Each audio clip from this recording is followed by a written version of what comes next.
Como eu falei no vídeo anterior, dentro do trabalho, né, do motion designer ou de qualquer profissional que trabalha com composição, se organizar dentro do software é fundamental, principalmente quando você tem uma série de janelas e tal que você vai estar usando constantemente, ferramentas e por aí vai. Quando o cara começa a usar bastante o After Effects, vocês vão perceber que cada vez mais a área de animação, por exemplo, que é a sua timeline, ela vai expandir, o uso de janelas de efeitos, de controle de efeito também vai expandir e tal, e você precisa estar organizando a sua janela da maneira que te interessa. Eu mostrei lá no vídeo anterior a questão do workspace, onde o After ele já traz nativamente alguns workspaces, né, para que você consiga estar usando, né, a partir do padrão que a Adobe entende ser interessante.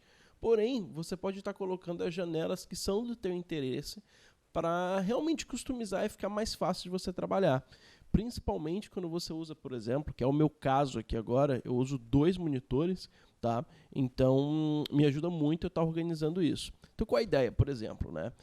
Dentro do meu projeto, imagina que eu vou estar trabalhando com ele agora, eu costumo estar usando, por exemplo, né, a janela de projeto, onde ela vai estar contendo todos os arquivos que eu vou importar, vídeos, imagens, áudio e por aí vai.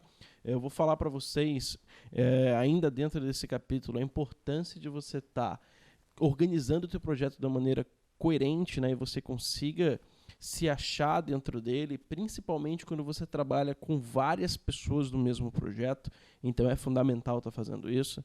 E eu costumo trabalhar, obviamente, com a janela de composição, onde eu vou estar vendo o que eu vou estar fazendo e a minha timeline. Eu vou até criar uma nova composição rapidinho, e aí você já tem essa organização ativa, né? Você vê que eu tenho aqui a composição que eu acabei de criar, a minha timeline, né, que é a área que controla a linha de tempo, que traz os objetos para serem animados, ela também fica ativa. E à direita nós temos aqui o padrão do After, que é a janela de informação, onde basicamente lê as cores que estão sendo interpretadas na minha composição e a posição do meu mouse, tá? A aba de áudio, preview, para você dar playback e tal, caso seja necessário, e também Align Libraries, Character, Paragraph e Tracker. Esse é o padrão que a Adobe está assumindo no After na versão CC. Como eu faço bastante animação a partir de importação do Illustrator e do Photoshop, eu não uso todas essas janelas e trago algumas outras. Então, por exemplo, eu vou fechar aqui, né, clicando aqui no botãozinho de mais opções, fechei o painel de Tracker, eu uso bastante aqui o painel de parágrafo, né, junto com o de caractere. Então nada me impede, por exemplo, de estar deslocando elas para colocar em outro ponto. Então você percebe quando eu arrasto, eu tenho essa possibilidade de estar tendo elas acontecendo, né, em janelas distintas. Ou até mesmo pressionando Ctrl, eu posso trazer a janela solta e ela não fica mais vinculada à minha workspace. Então isso ajuda bastante você organizar a forma que você vai estar vendo, né, a sua janela. Beleza? Então, por exemplo, eu posso pegar aqui de caractere também e eu quero combinar as duas, mantendo dessa forma. Olha lá, posso pôr aqui, por exemplo, uma do lado da outra, dependendo do que eu venha fazer.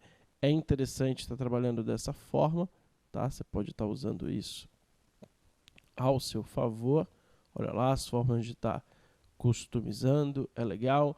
Bastante aqui, constantemente eu uso a janelinha do Align, que é fundamental para os seus trabalhos, principalmente quando você vai ter o uso, né, de elementos dentro de uma área, isso é interessante pra caramba. E eu uso muito um script que eu vou passar para vocês no decorrer do curso, que é esse script o Motion 2, onde ele me ajuda a estar distribuindo o ponto âncora, dependendo da situação, controlando um pouco mais as curvas da minha animação e tal. E aí eu também coloco ele fazendo parte aqui, né, da minha janela de trabalho. Então, basicamente eu uso essas 4 janelas junto aqui com a minha organização de projeto, composição e timeline. Determinados trabalhos também. Eu gosto de estar usando o painel de efeitos, gosto não, né, é necessário, porém eu desloco ele daqui, ponho do lado de projeto, que eu acesso eles aqui do meu lado esquerdo de forma mais fácil, e também ativo o painel Effect Control, onde ele vai ser responsável, como o nome já diz, em controlar os efeitos e propriedades que eu determinar em alguma camada. Porque, por exemplo, se eu crio aqui um retângulo, né? Crio esse retângulo, vamos ver aqui com transparência. Se eu pesquiso o efeito, por exemplo, Drop Shadow, então apliquei o Drop Shadow nesse cara, você percebe que automaticamente o Effect Control fica ativo. Então eu controlo propriedades aqui específicas do efeito que eu apliquei, que no caso foi o Drop Shadow, como a distância, softness, né, que é essa suavização que vai ter na borda, a direção, opacidade, por aí vai. Então o Effect Control é a maneira fácil de eu estar acessando isso, para eu não sobrecarregar minha timeline. Isso vocês vão ver um pouco mais na frente também. Então, depois que eu faço essa organização, que eu mantenho essas janelas ativas, eu costumo tirar as que eu não estou usando. Então, venho aqui e saio fechando todos esses painéis para que eu coloque somente os que me interessam. Então, dessa forma, eu mantenho aqui o meu espaço bem tranquilo para eu estar trabalhando somente com essas janelas, juntamente com as outras que eu tenho aqui. Eu sempre aconselho, isso vai de pessoa a pessoa, você ter 2 monitores ou ter um monitor que assuma uma resolução maior que o padrão. Por exemplo, esse que eu estou gravando agora, ele é Full HD. Então, como eu tenho 2 monitores, às vezes 3 monitores, eu pego essa minha interface que eu acabei de caracterizar e jogo isso aqui, por exemplo, para outro monitor. Dependendo do projeto que eu faça, né, que fique muito grande, tenha várias camadas, eu pego a timeline e desloco também para outro monitor.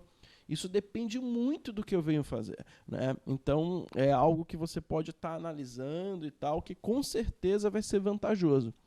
Depois que eu determinar, que eu deixar ele com a cara que me interessa, na hora me pede de vir aqui no menu Window, Workspace, e está salvando esse Workspace. Então, vindo aqui agora, eu vou salvar como uma nova Workspace. Lembra que ele tem essa opção também chamada aqui de Save Change to the This Workspace. Ou seja, ele está dizendo que o que eu acabei de fazer, ele vai sobrescrever o Essential, e não é isso que eu quero. Eu quero manter o essencial salvo. Que no caso eu venho aqui, salvo a nova Workspace, eu vou chamar, por exemplo, de Cropalato. Né? Opa, eu mesmo escrevendo meu nome errado. Então, Cropalato, deu um OK. E aí agora essa minha Workspace está salva. Que isso ajuda que no decorrer do trabalho, obviamente, eu vou estar usando outros painéis. Como, por exemplo, vou precisar fazer um track, né? Um track motion. Então eu posso vir aqui, abrir o painel track e ele trouxe para cá. Depois que eu mexer nele, que eu deslocar, que eu bagunçar toda a minha timeline, mudar as coisas de tamanho e tal, nada me impede de vir no menu Window, Workspace e resetar o Cropalato, né? Que ele volta para o original. Os painéis que eu salvei no segundo monitor estão acontecendo aqui do lado. E aí fica fácil a minha organização, a minha distribuição de elementos dentro da minha área de trabalho, beleza? Então isso é uma forma legal de você estar orientando as coisas de acordo com o seu trabalho. Novamente, eu até falei isso no vídeo anterior, muita gente acha que isso é besteira, que não precisa prestar atenção nisso, mas você ter total controle da ferramenta e de onde as coisas estão no seu trabalho, isso influencia muito na sua produtividade e sua agilidade. Principalmente para quem vai trabalhar em produtora, em TV e tal, que muitas vezes você tem que estar construindo as animações, construindo as suas edições de forma muito rápida. Trabalhar dessa forma vai te ajudar bastante, ok? Fora isso, gente, é de total importância que você comece a dar uma olhada no painel de preferências do After. Então, vindo aqui no menu Edit, Preference, nós temos essa janelinha aqui chamada de General, que contém todos esses recursos que vão customizar e configurar o After de acordo com o que você venha fazer. Algumas configurações, como a interpolação aqui, manter linear e por aí vai, eu vou estar explicando para vocês no decorrer do curso, mas é uma das opções que eu mantenho sempre habilitado no After para que eu não tenha problemas na hora de evoluir a minha animação. Propriedades como, por exemplo, display, preview, onde usa, por exemplo, a minha placa de vídeo, né, como processamento junto com o CUDA. Tudo isso é de extrema importância você entender.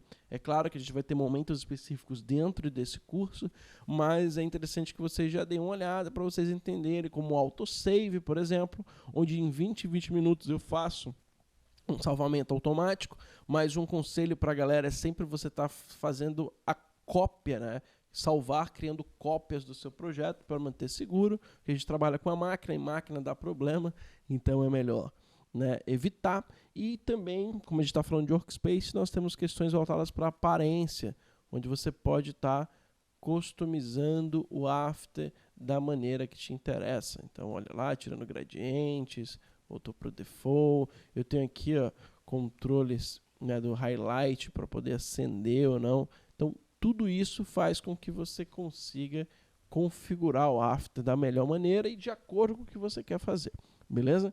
Então, é isso. Durante o curso, como eu já falei, a gente vai estar vendo situações para customizar a composição, entender a distribuição de objetos dentro da interface e por aí vai, beleza? Espero que vocês tenham entendido. Qualquer dúvida é só estar me procurando, tá? Um abraço para vocês e até o próximo vídeo.